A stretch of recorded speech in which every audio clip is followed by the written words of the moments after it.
Our first achievement recipient is a man who literally has built his own road to success. From the class of 1975, Chuck Howe, Chief Engineering Geologist from the Minnesota Department of Transportation, has truly enjoyed his career with MnDOT. How can you make a living doing something that is so much fun? That's the question Chuck Howe asks himself every day. Howe graduated with a geology degree in 1975 from what was then Southwest Minnesota State College, and today is the Chief Engineering Geologist for the Minnesota Department of Transportation. Chuck does a lot of work with rock slopes, tunnels, blasting, bridges, and foundations, and they also work with groundwater. He designed a system to lower the groundwater level on Highway 395, and he says that if that system ever failed, you'd be driving under 5 feet of water. He's also proud of the work his area put into the North Shore tunnels. He works with 4 other people in his department. He says that they design things that make traveling safe for the public. They try to make transportation systems better by using knowledge of applied science. It was a love of running which brought Chuck to SMSU. He grew up in North St. Paul and one day got a call from track coach Harry Jones, wanting him to come to Southwest for track and cross country. He says he was flattered that someone contacted him. Southwest didn't cost much, so he went. Howe graduated 5 years later, and in 1972 he enlisted in the National Guard and spent much of that year in basic and advanced training in California. He thought he might study biology, but in his freshman year he took an intro to geology class from Roger Reed and fell in love with it. Chuck says, "Southwest was a good experience for me. I enjoyed it. My first year the runners came in early, 2 weeks before school started. Harry got us jobs laying sod for Bofferdings and we all bonded. It was great fun." He ran track for 2 years and cross country for 4 years. He is in his 32nd year working for MnDOT. Before that, he worked for Johnson Screens, which makes stainless steel well screens. He says, "I was in charge of geophysical equipment and looked for groundwater resources." He also taught 5th and 6th grade at the Holy Redeemer School in Marshall right after graduation. He couldn't find a geology job where he graduated, so he added a secondary education degree. "So I have degrees from both SMSC and SSU," he said. He also said that it was an interesting time of those early years at the university. Coming from North St. Paul, he said he had a lot of African American friends, but it was new to Marshall back then. He says he thinks the town grew up. Howe sat in his residence hall room in the winter of his freshman year and watched the Student Center, then known as the Mustang Paddock, burn to the ground in what was to become one of the most infamous moments in school history. Today, he lives in Forest Lake with his wife Mary, an SMSU alumna, and Tracy native, who he met at the chalet during a quarter break. They have 3 children, Stephanie, Kristen, and Michael. "I'm really honored by this Alumni Association honor," he said. "Southwest was a good school for me, and it helped me shape who I am today and what I do today."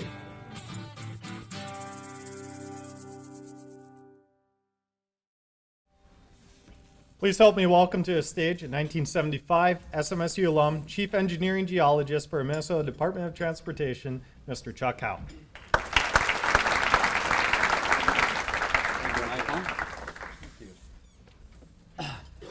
I think one of the speakers before me said the same thing, that's what I was going to say, what you just heard in there.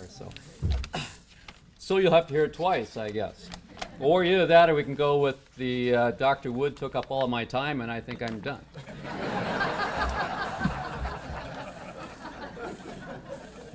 Your choice. All right, so I'm here. This all started out because I had a call from Dr. Roger Reedy, who's out in the crowd here, one of my old professors, and he said, "Chuck, I'd like to nominate you for an alumni award." And I said, "Really?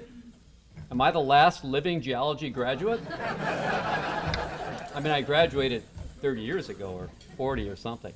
Anyway, he went on to explain that he and Warren King, who was another one of my professors, had nominated some of the people in the geology department previously, and he thought that I was deserving.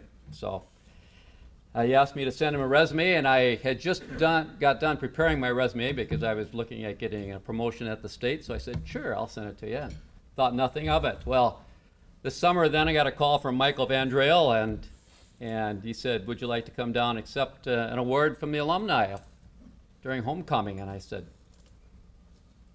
"Well, I'm not really too excited about standing in front of people and talking about myself, except my kids and family and things like that." But But then I thought, I could just hear in Roger Reedy's voice, how proud he was of his graduates and all that kind of stuff. And I thought, well, that's the least I can do, stand up here and embarrass myself for a couple minutes, so that he could feel good about the program and about me, I guess. So. And of course, the other reason was Michael actually took me out to lunch. So that was the crowning moment. My journey through SMSC, as we called it back in those days, which we were sure stood for Send Money, Send Cookies, began with a phone call from Dr. Harry Jones. It went something like this. This is a phone for those of you that are too young to know that. Charles? Yes, sir. Do you want to come down to Southwest State and run for me? Yes, sir, I think I'd like that. So he invited me down, and I came down to visit during the springtime, and I was really impressed by the whole facility. It must have been a calm day. Harry Jones was an extremely likable fellow, even though he didn't look much like a runner. He was rather a large fellow with a cowboy hat, a chew of tobacco in his mouth, and a southern accent. Talked to me for a few minutes, and I was hooked. The nice thing about that, starting out in cross country, was that our freshman year, he brought us all down 2 weeks early so we could work out and get accustomed to the campus, just like the real athletes did. Freshman year was the fall of 1970. I know you've already heard this in my electronic version, but that was an interesting time. The Vietnam War was raging, and the race equality was a big issue. We didn't think so much here, but every place else. And it impacted SMSC in a way that I really wasn't prepared for. As I sat over in I think it was GM, it was either 1 or 4, whichever one was facing this way. Sat in the room with a friend. I was looking out. It was a cold winter night in January, I think, 1971, and there was smoke in the air. And we looked out there, and the student center, the Mustang paddock, as we called it, was burning to the ground. And it was quite a shock to me. Apparent victim of racial unrest. Well, we had, a few more incidents, but we got over that. And I think the people grew, like it said, in the electronic version, and we had a stronger student body because of that. A lot of my other memories here were quite happy ones. I dabbled in the arts just a little bit when I first got here. I spent my freshman year playing baritone in the concert band, and it was interesting and noteworthy because the person that sat next to me was also a baritone player, and the only way that he would learn his music was I had to play it right the first time. He would hear the notes and he would memorize them. This person had to be totally blind, so I was a better sight reader than him. I guess that's all I could say. I also spent my junior year singing in the concert choir, and that was mostly so I could be with Mary, my future wife. I probably never told her that.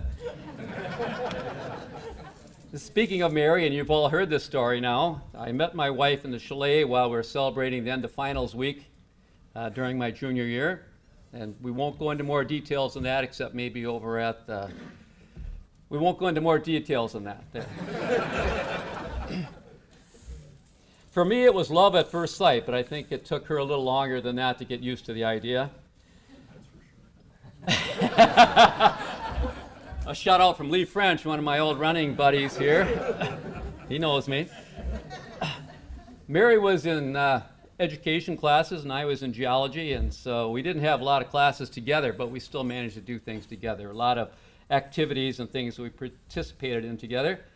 I remember one particular event when members of my dorm squeaked out a narrow victory over members of her dorm in a Schwann's ice cream eating contest. Running was a big part of my experience at Southwest. I ran cross country and track from Harry Jones, and Harry Jones coached both of those. Harry had just finished his PhD in exercise physiology, I think it was, and he couldn't wait to experiment on us. After running workouts, he had a shower with alternating hot and icy cold water to help melt the toxins out of our muscles, I think that was. I think Lee was probably in the cold shower a little too long. But He also made us take contemporary dance to help us become more flexible. So he was all about doing the modern things to make us the best athletes that we could be. Hanging around the locker room back in the early 70s was a pretty cool place because we had people like R.A. Colvin down there, the trainer, remarkable character. Glenn Matke, of course, Lou Shaver, Harry Jones, all these people were just, I think they're well known still. There were some great athletes and some good teams, and being a letterman, I was able to get into all the activities for free. I still get goosebumps when I remember sitting in the packed stands of the swimming hall in complete darkness, and all of a sudden the lights would slowly come up and they'd play 2001 Space Odyssey, and the lights would shine on the swimmers, and I think the poor teams that they were competing with probably just had wet bathing suits after that. Only because they warmed up in the pool ahead of time. Not all the teams were that good. I remember the 46-game losing streak in basketball that tied an NCAA Division II record. I was there for every one of those games. It was still great to watch, though. We had a lot of fun with that. They were so close. They would be up by 20 points in the fourth quarter or second half in college basketball, so they'd find a way to lose it. But anyway, I came to Southwest thinking I might major in biology, and when I was a freshman, I took the intro to geology class from Roger Reedy, I can't say it either. Roger Reedy, and I was hooked. I mean, I just loved it. Like most people, rocks and minerals had fascinated me since I was a kid. Being a geology major was like belonging to a little community. We had classes together, we did homework together, and the best part was we went on geology field trips together. We had some great field trips. I remember going down to the lead mines down in Missouri, went over to Wisconsin. Favorite place to go was to the Black Hills, of course. I went out there twice, and every time we went out there, we had to sneak a trip into Wyoming to look at Devil's Tower. And we'd always pick up a case of Coors beer and bring it back here, and we were the most popular people on campus after that. Because you couldn't get Coors beer east of that area at the time. The geology department had three great professors. I mean, really great professors. There's Dr. Reedy, although he wasn't a doctor when we first started, but he became one. We also had Dr. Dale Sparling, and I heard the unfortunate news that he passed away this year. And also Warren King. And I don't know if is Warren a doctor yet? Okay, and we also had Warren King. And Warren King was confined to a wheelchair, but that's probably not a good way to say it, because he wasn't confined to anything. He was just an incredible instructor, and he went out on geology field trips with us, and he was all over the hills. People would wheel him up, drag him up, whatever it took. He was out there, showing us what the different structures were and things. So they were all three of them were just outstanding. The other good thing were the class sizes. In geology, we would have, 5 people, 10 people on a big class. So it was very good for me because I needed the individual attention. You can ask Dr. Reedy about that. I remember one class I had, I think it was a geomorphology class, where I was the only student, and I was sitting in Dr. Sparling's office. The good thing about that was that I was finally at the top of the grading curve. So I owe a great deal of gratitude to my 3 professors who put up with me and taught me the basics of geology and gave me the thirst for knowledge and scientific investigation. I think that's what's really helped me the most. I don't remember all the things. In fact, some of the stuff that Dr. Reedy taught me was actually trash. Apparently, we don't believe in the geosynclinal theory anymore. There's a continental drift that causes mountain buildings. So. But back in those days, in the early 70s, we still believed in that. And I guess they, along with my lovely wife, Mary, are the main reasons for the success that I enjoy today. And I'd like to thank them all, and along with Southwest, which was really the perfect fit for me. That's all I have to say. Thank you. And I'd like to thank the Alumni Board and everybody that participated in this award ceremony and who chose me for this award. Thank you.